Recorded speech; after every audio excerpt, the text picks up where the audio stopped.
Lo echaron. Chao. Presionado por el tuit de Victoria Villarroel. Ningún país colonialista nos va a amedrentar por una canción de cancha, por decir las verdades que no se quieren admitir. Basta de simular indignación, hipócritas. Enzo, yo te banco. Argentinos, siempre con la frente alta, viva la argentinidad. Tuvo que ir Karina Milei en persona a disculparse a la Embajada de Francia en la República Argentina por los dichos de Victoria Villarroel. Y ese fue el río político. A eso hay que agregarle informaciones de último momento vinculadas con la economía.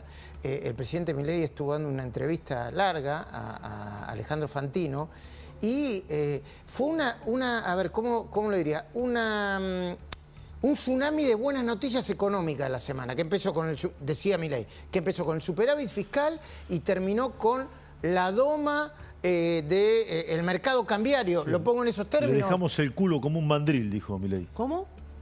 Eso dijo. Creo que dijo eso. Sí, búscalo. ¿A quién? Al mercado. ¿No dijo eso? Búscalo. ¿Es así, Bogiano? Yo no voy a repetir la pregunta. ¿Es así, Bogiano? Buenas noches. ¿Qué tal? No vi la entrevista, no sé. Yo sabía que iba a decir, pero... Sí, pero ¿qué? Mira, fue un buen comienzo. Mira, no sé, tengo que comentar de algo que no vi. No sé. Está bien, pero desde el punto de vista de las buenas noticias financieras, económicas o no. Esta semana, ¿qué pasó? ¿Una lectura, Miguel? Sí. Pero usted sigue formando parte del Consejo Económico Asesor, ¿no? Sí, por supuesto. Hay que preguntar cada tanto, ¿no? Digo, está bien. Ayer estuvo Fausto Espotorno, pero después seguimos con eso. Bueno, ¿cómo hay que leer lo que pasó en los mercados y en la economía en general esta semana? Sí. Me parece que por momentos hay una tentación de interpretar movimientos de muy corto plazo como si fueran aprobatorios o desaprobatorios de alguna medida económica. Y me parece que eso es equivocado, porque, vuelvo a decir, pretender en un periodo muy corto de 1, 2 o 3 semanas plantear inferir lo que el mercado concluye por una noticia. Yo lo he dicho en varios medios, hay una famosa frase, un adagio que dice comprar con el rumor, vender con la noticia. Y eso tiene que ver con que los precios de los activos financieros muchas veces reflejan cierta información y muchas veces no. Cuando se cumple, cuando se concreta finalmente la ley bases, ese día el mercado sube y después empieza a caer. ¿Quiere decir que la ley bases es mala? No, quiere decir que probablemente todos los beneficios de la ley bases ya estaban trasladados a los precios del mercado. Es cierto. Ahora sí. Vuelvo ahí a lo que vos preguntabas del dólar. Sin embargo, yo te voy a dar mi interpretación de por qué la noticia del dólar sí se reflejó de manera inmediata, porque es puntual por lo siguiente. ¿La suba del dólar? No, la caída del dólar, la suba... Esta semana cayó. Estoy hablando del contado con liquidación, que se fue, el lunes se fue de 1.400 a 1.300, redondeando, y quedó por ahí, 1.293. Hablo del dólar contado con liquidación. El blue puede ir por otro canal, a veces está por encima, a veces está por debajo. ¿Por qué? ¿Por qué puede estar por encima o por debajo? Sí, no, ¿por qué decía usted, por qué pasó lo que pasó? Bueno, porque a los efectos prácticos, el día lunes, el Banco Central operó 12 millones de dólares en el contado con liquidación y eso no alcanza a moverlo.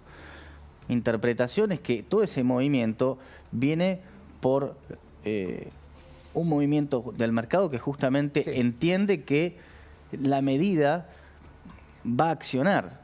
Y más allá de eso, y que para esto no se necesita ser especialista, lo que hay que entender es que se acabó la emisión de pesos. Y hay que hacer una cuentita muy simple.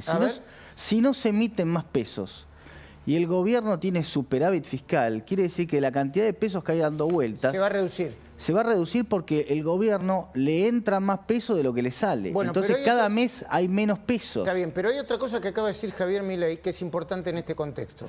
Le preguntan por el tema del superávit, la inflación o no. La obsesión del presidente es que siga bajando la inflación. Y le preguntaron de nuevo por la motosierra. Por ahí le preguntaron, ¿no es demasiada motosierra? ¿La motosierra se acabó o no? Y responde textual el presidente Milei hace minutos. A ver. La motosierra no para nunca. Todo lo que vamos a cortar, lo vamos a cortar. Estamos todo el tiempo poniéndole combustible a la motosierra. ¿Qué quiere decir el presidente con eso, Pablo, según vos? No sé. Lo que quiere decir ahí... Yo lo tengo muy claro, lo dijo el propio Adorni, que la motosierra no se apaga nunca. Porque además el objetivo que está en el Pacto de Mayo es justamente volver a un gasto público sobre PBI del 25% y todavía estamos muy lejos. Que las deudas se paguen con superávit. Que el ajuste sigue, dice... Eso es otra cosa, pero la deuda es otra cosa. Acá estamos hablando de gasto público. Honestamente no me parece digamos, lo más relevante. Eso es una frase que ya lo viene manteniendo Milei desde hace mucho tiempo.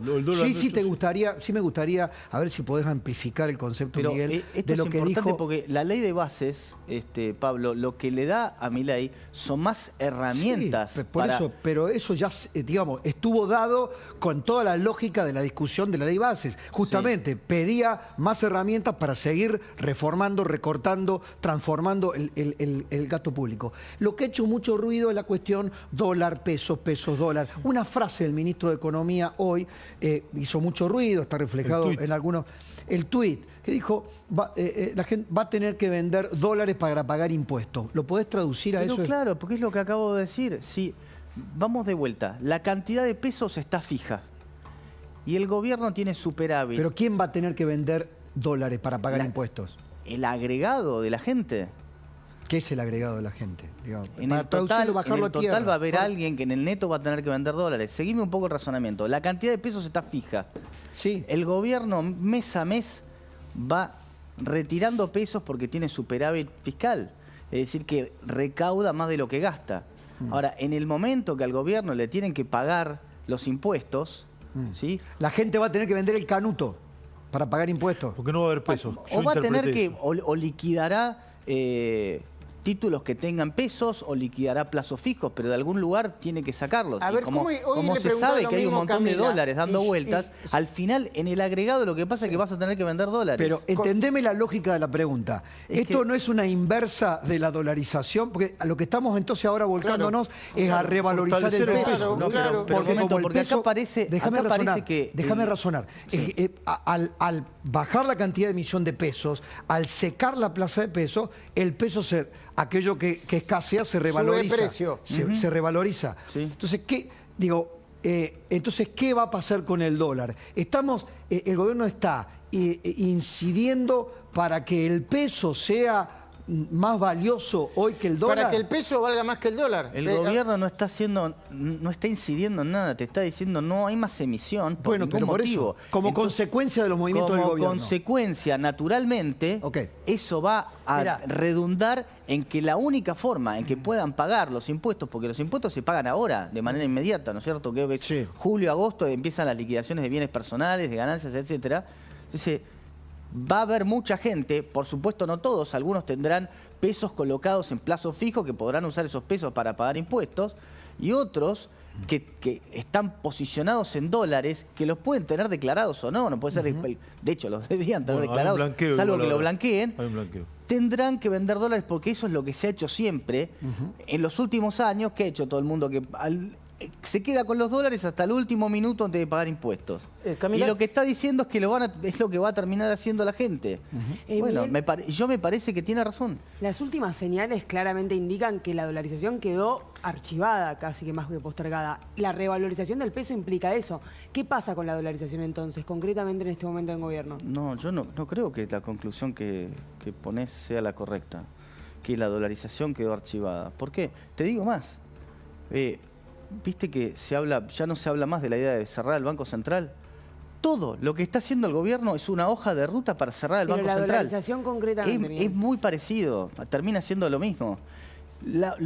Mira, hay unas confusiones de que, bueno, no, el Banco Central no va a poder comprar dólares, entonces ¿cómo va a poder pagar los cupones? Es que el Banco Central ya no compra dólares porque ya no tiene pasivos remunerados. Eso se lo pasó al Tesoro. El Tesoro tendrá que comprar dólares con los excedentes de pesos.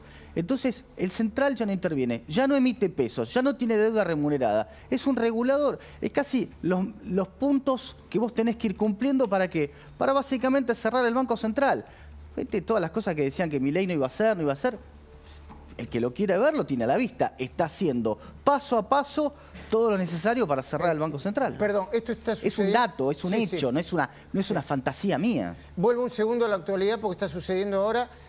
Todavía no terminó de declarar Maciel, o esos movimientos que están sucediendo ahí son falsa alarma. Contanos un poco, Lucas Jerez, por favor. Luis, 5 horas 50 minutos. Ese es el tiempo que lleva declarando el excomisario de la comisaría de 9 de julio, Walter Maciel. ¿Sorprende? No, han habido declaraciones más extensas, pero bueno, sí presumimos que va a durar un tiempo más. También me adelantan de que podría llegar a declarar Francisco Amado Méndez hoy mismo también, porque así estaba previsto, pero lo que ocurrió fue que en el traslado de Maciel desde Güemes hasta Castagoya, la camioneta del Servicio Penitenciario Federal se quedó sin combustible, llegó mucho más tarde y aprovecharon esa primera hora para meter la declaración de Miyapi. ¿Cómo? No, pero para ¿cómo? La camioneta... Cosas que pasan, Esteban. ¿Cómo? ¿Qué pasó? Se puede quedar sin combustible una camioneta que está trasladando a un preso. Pasa en lo mejor. Repetilo, Lucas. Más de 800 kilómetros. Claro. ¿Cómo? ¿Se quedó sin combustible? No había estación de servicio. Sí, se quedó sin combustible. Esto me lo confirmaron los defensores de la parte interesada, digamos, de la persona que estaban trasladando. Dijo que pararon a cargar en... Sí, pasó García Márquez. Márquez. Por la caída de Windows. Sí, por la caída de Windows, dijo Pierti. Pasó García Márquez y dijo que le parecía demasiado. Sí, se fue a la mierda, dijo. No lo va a creer nadie. Qué bárbaro, qué bárbaro. Bueno, contanos un poco qué pasa ahí, cuál es el movimiento. Te quiero mostrar esto, Luis. Por favor. Hay una camioneta de bomberos voluntarios. Acá quiero hacer referencia a cómo fueron los primeros traslados de las primeras detenciones, que no se dieron en vehículos de la Policía Federal porque en aquel momento no estaba interviniendo, básicamente. Recuerden que desde el 25 de junio empezó a investigarse a través de la Justicia Federal. Por este motivo es que estamos intuyendo, y por algunas luces que se van apagando y se van encendiendo y algunas cabezas que se asoman en la parte del baño del primer piso, están totalmente interesados y relojeando a ver cómo está el ánimo acá afuera para lo que puede ser un posible traslado. Nosotros vamos a estar alertas por este mismo sector que ahora les va a mostrar Fabio Soria, que es una puerta de color blanca que se encuentra al lado de esta pared. Va a salir en cualquier momento Walter Maciel. Veremos si es que va a ser vuelto a trasladar hasta Güemes, ¿no? Esperemos que hayan hecho el reaprovisionamiento de la camioneta en cuanto al combustible, porque tienen un viaje largo, más de 800 kilómetros hasta la ciudad de Salta, hasta la ciudad de Güemes en la provincia de Salta. Que compren un bidón. A ver, por favor. Y también alerta. Sí, dale. Dale. Sobre esto que te decía, a ver si es que técnicamente o físicamente entra la declaración de este vaqueano devenido en policía, Méndez, que sería la persona que Maciel dice que encontró la huella. Estamos hablando de Francisco Amado Méndez. A quien Maciel Así que nos vamos a quedar aquí, como ven. Sí, a quien Maciel lo identifica como el informante. Cerrame esto, por favor, Lucas, decime. No, digo que nos vamos a quedar alerta porque hay movimientos persistentes. A ver cuál es el comportamiento de esta camioneta de bomberos. No creo que hayan venido a apagar este incendio que, como ven, ya está prácticamente extinto. Y al parecer no van a tirar más gomas. Pero bueno, tanto la gente como los bomberos, como Walter Maciel, todos activos aquí en el Juzgado Federal de Goya. Lucas, línea directa, entra cuando quieras, ¿ok? Dale, Luis, con mucho gusto, gracias. El Trujollero Relojero cumple sus primeros 100 años acompañando a las familias argentinas. El Trujollero Relojero,